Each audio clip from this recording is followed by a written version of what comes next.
ज़ैगम साहब, शहबाज शरीफ साहब जो बातें कर रहे हैं, स्मगलिंग रोकने, टैक्स लेने, कुछ इनलैंड रेवेन्यू के अफसर मुअत्तल किए हैं, मामला तेजी से बढ़ाए जाएं, ताजिर बरादरी को कह रहे हैं कि टैक्स देना पड़ेगा। माजी के हुक्मरान भी ऐसी बहुत सी बातें और दावे करते रहे। अयूब खान से मुशर्रफ तक भी बस हुई। शहबाज शरीफ साहब क्या कर पाएंगे? खुद भाई वजीर आजम रहे 3 बार। आसान होगा उस माफिया से टकराना जो बड़ी तादाद में पार्लियामान के अंदर भी बैठा हुआ है? वो सपोर्ट मिलेगी क्या? वजीर आजम साहब इस वक्त ताजरों को टैक्स के लिए रजिस्टर कर रहे हैं। पिछले 25 दिनों में पूरे 105 ताजरों ने रजिस्टर किया है, जिसका मतलब है अगले 2282 साल में पाकिस्तान के तमाम ताजर जो हैं वो रजिस्टर कर चुके होंगे। जिस वक्त मियाँ साहब की 83वीं पीढ़ी जो है वो हुकूमत कर रही होगी। माशाअल्लाह कहूं मैं, तो मुबारक हो, एक नए दौर का आगाज जो है वो होने जा रहा है। अब मियाँ शहबाज शरीफ ने जब रेंटल बिजनेस को ख़त्म करने की बात की, रेंटल बिजनेस माइंडसेट को, मैं तो डर गया कहीं अपने ख़ानदानी कारोबार तो नहीं बंद करने लगे। देखिए, शरीफ फैमिली के अपने कारोबार रेंटल बिजनेस के, रेंटियर बिजनेस की बेहतरीन मिसाल हैं। एक ज़माने में ये स्टील के बिजनेस में थे, बेहतरीन इनोवेटिव बिजनेस में, लेकिन अब शुगर इंडस्ट्री में है। रेंटियर बिजनेस क्या होता है?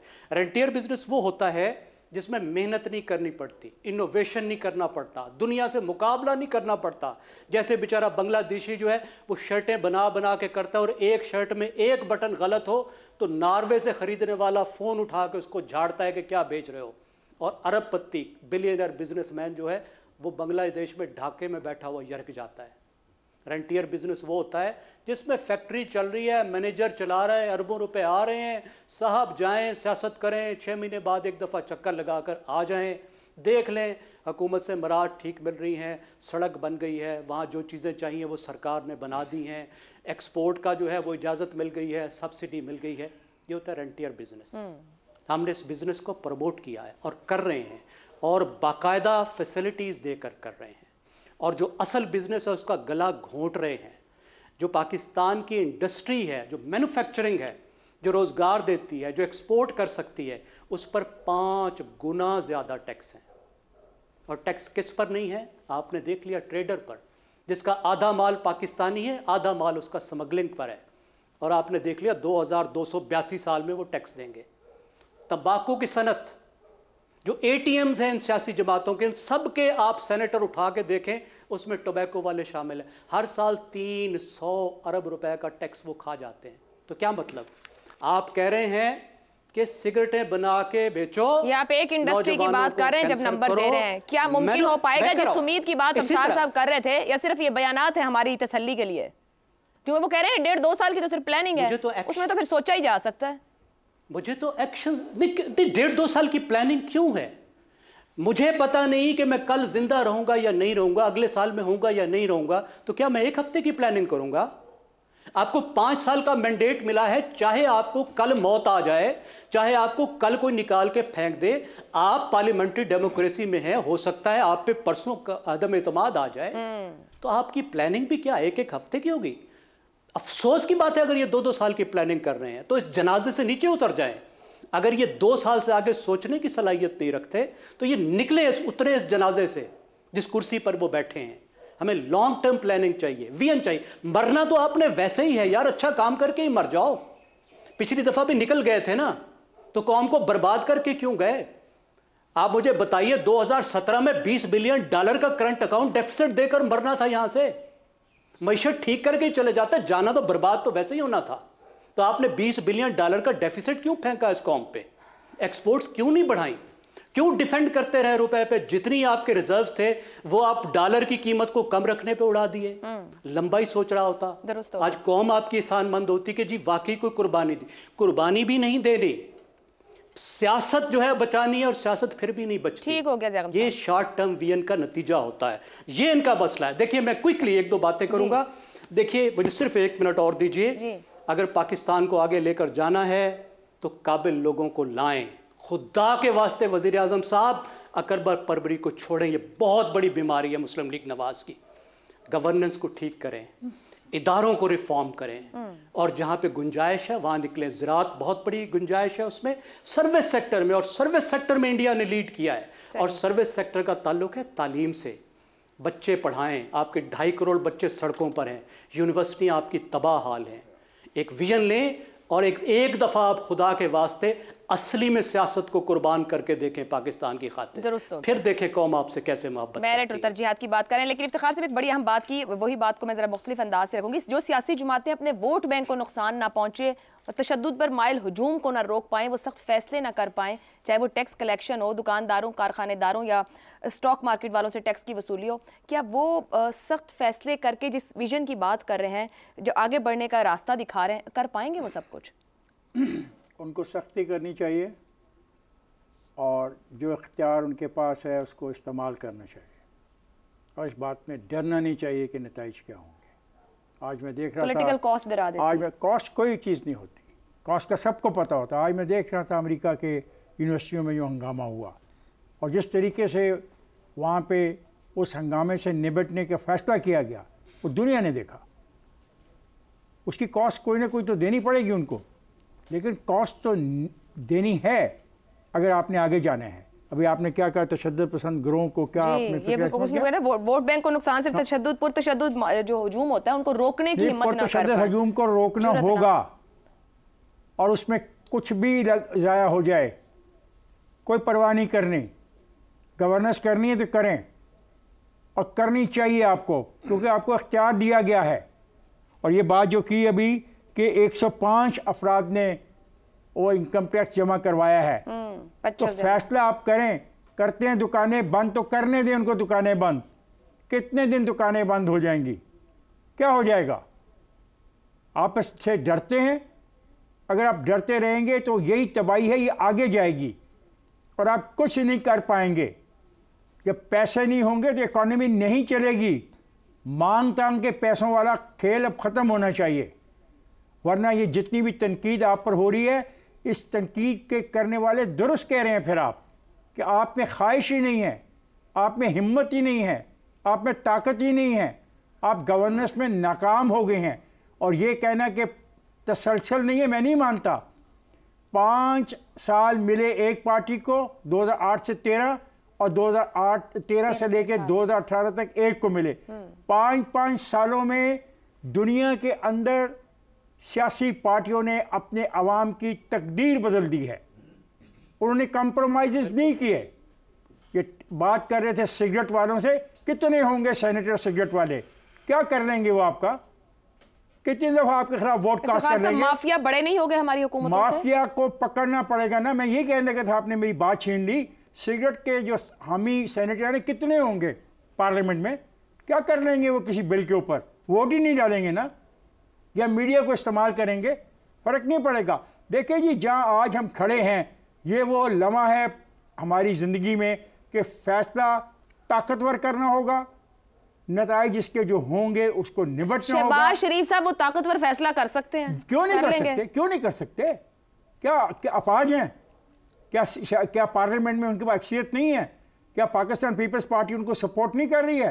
क्या दूसरी सियासी जमातें उनके साथ नहीं खड़ी हैं? और कौन सी पाकिस्तान की सियासी जमात होगी बशमूल वो सुन्नी जो इत्तेहाद वाले हैं, क्या वो अपोज करेंगे कि टैक्स मत लो दुकानदारों से?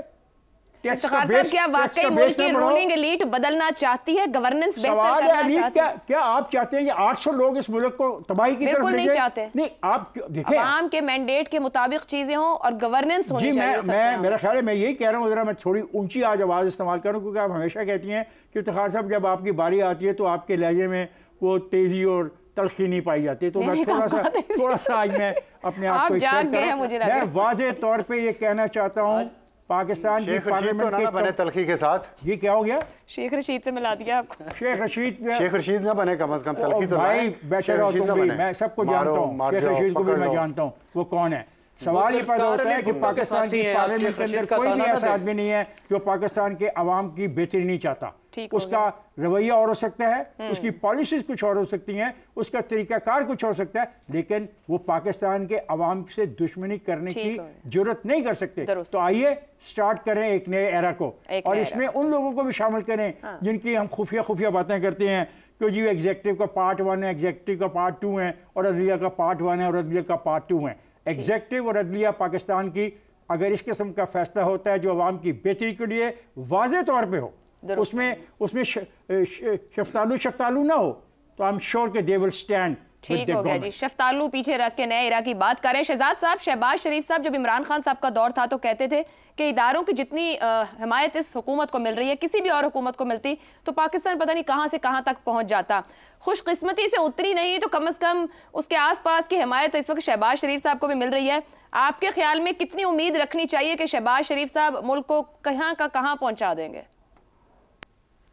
अच्छा, एक तो ये है कि ये इदारों की सपोर्ट वाला काम नहीं है, ये तो शहबाज शरीफ साहब का अपना काम है, और मैं इफ्तिखार साहब से मुकम्मल तौर पर उनके कमेंट्स को एंडोर्स करता हूँ। मेरे ख्याल उन्होंने तकरीबन जो क्रक्स है वो सारा बयान कर दिया। ये इदारों का काम नहीं है, ये शहबाज शरीफ साहब वज़ीर आज़म है और उनका काम है और उनकी विजन है। और वो तो कह ही के ये रहे हैं ना कि हमारी कोई मीशत को पलट के रख दे, तो अगर इनकी इस दिमाग में कोई विजन है, कोई सोच है, तो ये तो पलट के रख देने का मौका है, ये तो वक्त है, और सब लोग इस इंतजार में है कि हमारी मीशत कब पलटेगी। अच्छा देखिए, रेंटियर माइंडसेट की एक तो तारीफ की उन्होंने जागम साहब ने। एक मैं थोड़ा सा बता दूं, जैसे घर में खाने को कुछ नहीं है, लेकिन आप इंतजार कर रहे हैं कि कहीं से कोई पैसा आएगा, जैसा भी आएगा उससे फिर हम अपना खर्चा शुरू करेंगे। तो ये है आपका हाल। घर में कुछ भी नहीं है, घर में कुछ भी नहीं है का मतलब कि पैदावार आपकी हो ही नहीं रही, ना आप कुछ पैदावार कर रहे हो, ना बेच रहे हो, ना एक्सपोर्ट। ये कर रहे हो कि यार पैदावार होनी चाहिए, एक्सपोर्ट होना चाहिए, लेकिन उसके लिए कर कुछ नहीं रहे आप। IMF से जब आप पैसा लेते हैं तो वो असल में क्या होता है, वो आप उधार या कर्ज लेके असल में अपना किसी से, जिसमें कहते हैं कि रेंटेड मनी, रेंटियर माइंडसेट के साथ आपने पैसा आया, उस पैसे को खर्च करना शुरू कर दिया।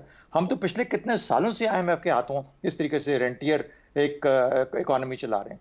तो ये है, होता क्या, IMF पैसा इसलिए देता है कि भाई मैं 5 साल के लिए तुम्हारे यहाँ कुछ ना कुछ बोझ उठाऊंगा, इन 5 सालों में तुम अपनी मईशत को चालू कर लो, फिर से जो रुक चुकी है, खत्म हो चुकी है, इसको चालू कर लो। अब उस चालू करने में बहुत सारे काम है, जिसका एक जिक्र एक्सपोर्ट्स का करते हैं, लेकिन इस एक्सपोर्ट की पॉलिसी शहबाज साहब ने अभी तक हमें कोई नहीं दी, उनके किसी वजीर ने नहीं बताया कि करना कैसे है। डबल कर देंगे, ट्रिपल कर देंगे, कैसे करेंगे, किस तरह आपका प्लान क्या है, इसको कैसे कर देंगे। इंफ्रास्ट्रक्चर, वो कहता है जी कि वो IT को मैं $30 बिलियन पे ले जाऊंगा, उसको पहले $10 बिलियन पे तो ले जाओ, और उसका फिर इंफ्रास्ट्रक्चर है आपके पास। सिर्फ वाईफाई फ्री करने में चंद मुल्कों के चंद हिस्सों के अंदर तो नहीं ना इंफ्रास्ट्रक्चर डेवलप होता। आपके यहाँ तो इंटरनेट ही बंद रहता है आधा वक्त, तो किस तरीके से आपका IT सेक्टर डेवलप करेगा। तो ये वो चीजें जिन पे शहबाज साहब को फोकस करना चाहिए। चंद चीजें मैं आपको बताऊं, 2015 के फिगर्स हैं जो मैं बताने लगा हूं, तकरीबन ऐसे ही एक एवरेज है आपकी। बेसिकली प्रोडक्टिव या एक्सपोर्ट इकोनॉमी नहीं है, इंपोर्ट इकोनॉमी है। हर चीज आप लेते हैं, वो जो पैसा उधार का लिया होता है, कर्ज की पीते थे मैं, और कहते थे कि हाँ रंग लाएगी हमारी फाका मस्ती एक दिन, तो वो फाका मस्ती कहां जाती है। 75% आपके मुल्क के अंदर जो पैसा आप इंपोर्ट करते हैं चीजें उधार लेके, उसके अंदर से 75% ये जो मोबाइल टेलीफोन्स हैं, स्मार्ट टेलीफोन जिन्हें कहते हैं, इनमें खर्च होता है, और गाड़ियां खरीदने में खर्च होता है। और गाड़ियां सब की सब जो किटें हैं बाहर से आती हैं, यहाँ असेंबल करके आपको दे दी जाती हैं, उसको आप कुछ भी नहीं बनाते उसके अंदर से। तो ये आपका 75%। सिर्फ 20% या 22% है जो कि आप असल में कहते हो कि मैं इसे कोई वैल्यू एडिशन करूंगा। असल में वैल्यू एडिशन का हाल उससे भी कम है, 8% के करीब है। वैल्यू एडिशन होगी, क्वालिटी ऑफ स्टफ बेहतर होगा, तो उसके बाद उसकी एक्सपोर्ट होगी। तो ये आपकी सबसे बड़ी कमजोरी है। जहां तक पैदावार के अंदर इजाफे का ताल्लुक है, आज आपकी पार्लियामेंट के अंदर गंदम के ऊपर बात हो रही है, पूरे पाकिस्तान में गंदम पे बात हो रही है। ये पैदावार में आपने इजाफा किया और उसके बाद उनको उनके हाल पे छोड़ दिया। ये तो सिर्फ एक हिस्सा था गंदम का। सर माफ कीजिएगा, कपास का क्या बना, माफ कीजिएगा, चीनी का क्या हुआ, चावल का क्या बना। एक मिनट मैं जरा थोड़ी सी बात मुकम्मल तो ये चीजें हैं जो कि अभी भी आपके खराजात, अपनी जो महसूलात हैं जो आप हासिल करते हैं, जो आपका टैक्स वैक्स लगा के सारा जमा करते हैं, उससे 8% ज्यादा है।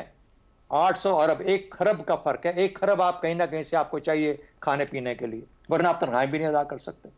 वो जैसा जो कर्ज है वो तो अलग चीज है, बाकी चीजें। एक और चीज आपको बता दूं, आपका 131 अरब का जो डॉलर का जो खर्चा ना बैरूनी, उसमें से 99 बिलियन जो स्टेट ओन्ड एंटरप्राइजेज हैं उनके हिस्से का, उनके खाते का हम लेके चल रहे हैं, और बाकी 28 के 30 जो है वो हमारे हिस्से, हम बाकी मुल्क का आता है। तो जब तक आप ये बड़े फैसले नहीं करोगे, टैक्स मैंने किसको करना है, कैसे महसूलात बढ़ाने हैं, मैंने जो स्टेट ओन्ड एंटरप्राइज टैक्स बढ़ा नहीं पा रहे, लोग रजिस्टर नहीं हो रहे हैं, माफिया, जब मैं कहूँ चीनी mafia, timber mafia, cigarette mafia, तालीमी माफिया, अद्वियात कंपनियों का माफिया, ये कैसे, मतलब है कोई प्लान है? वो लोगों को जो लर्न करवाया गया है इतने सालों में, वो अनलर्न करवा पाएगी क्या हुकूमत? ये पुलिस इनके काबू में है, हर चीज इनके पास है, लॉ एनफोर्समेंट इनके पास है, इसको इस्तेमाल करें। रेंजर और सारे के सारे ये इन्होंने ये फ्रंटियर कोर यहाँ पे बिठा के रखी हुई है, बिजनेस चलाने हैं, लॉ एनफोर्समेंट करें, पुलिस को इस्तेमाल करें। पुलिस किस लिए रखी हुई है? बिजली के पैसे पूरे नहीं कर सकते, भाषण हमें रोज रोज देते हैं यहाँ बैठ के, हर रोज टीवी के ऊपर। तो कुछ ना कुछ तो करना पड़ेगा भाई, कुछ ना आप ये मुफ्त की मैं पी के आप ये नहीं याशी कर सकते, टपाओ और यहां से फिर निकल जाओ यहाँ से। जो हो गया सो हो गया, लेकिन मेरा ख्याल है हमारा काम यह है कि उनको याद कराते रहना कि साहब ये चीजें हैं जिससे आपको बेहतर करना पड़ेगा अपने आप को, और अफजाइश और ये जो है ग्रोथ इन योर पैदावार जो है, नॉट नस्ल, अफजाइश नस्ल नहीं, अफजाइश कमोडिटीज को पैदा करो, उसको एक्सपोर्ट करो, उसकी बुनियाद पे अपनी इंडस्ट्री को डेवलप करो। वापस आ रहे हैं, कुछ ना कुछ तो करना पड़ेगा, नहीं बहुत कुछ करना पड़ेगा शहबाज शरीफ साहब को। उनको दरपेश चैलेंजेस की बात हो रही है, उनके घर से भी कुछ चैलेंजेस हैं।